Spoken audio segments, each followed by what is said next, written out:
ولما دخلوا على يوسف آوى إليه أخاه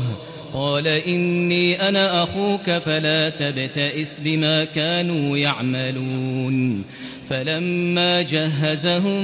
بجهازهم جعل السقاية في رحل أخيه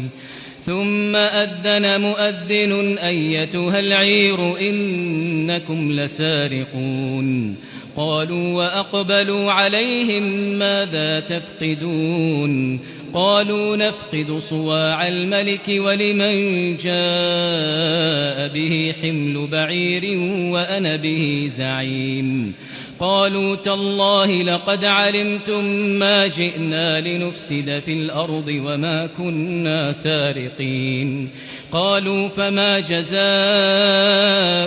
إن كنتم كاذبين قالوا جزاؤه من وجد في رحله فهو جزاؤه كذلك نجزي الظالمين فبدأ بأوعيتهم قبل وعاء أخيه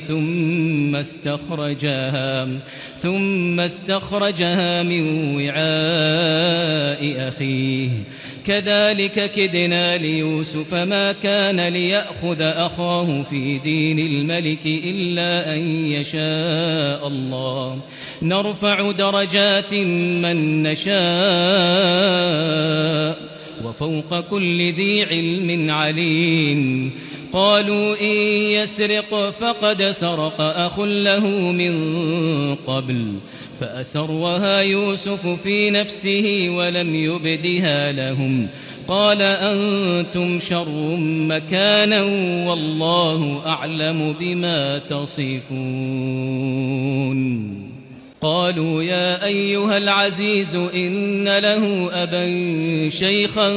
كبيرا فخذ أحدنا مكانه إنا نراك من المحسنين قال معاذ الله أن نأخذ إلا من وجدنا متاعنا عنده إنا إذا لظالمون فلما استيئسوا منه خلصوا نجيا قال كبيرهم ألم تعلموا أن أباكم قد أخذ عليكم موثقا من الله ومن قبل ما فرطتم في يوسف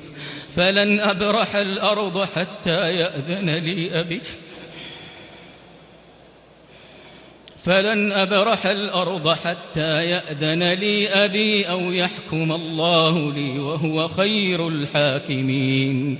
ارجعوا إلى أبيكم فقولوا يا أبانا إن ابنك سرق وما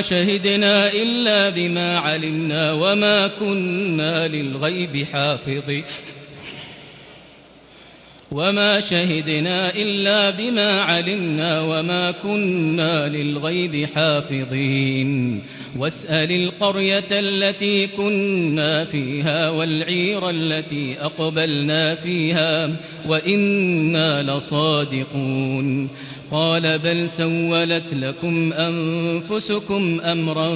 فصبر جميل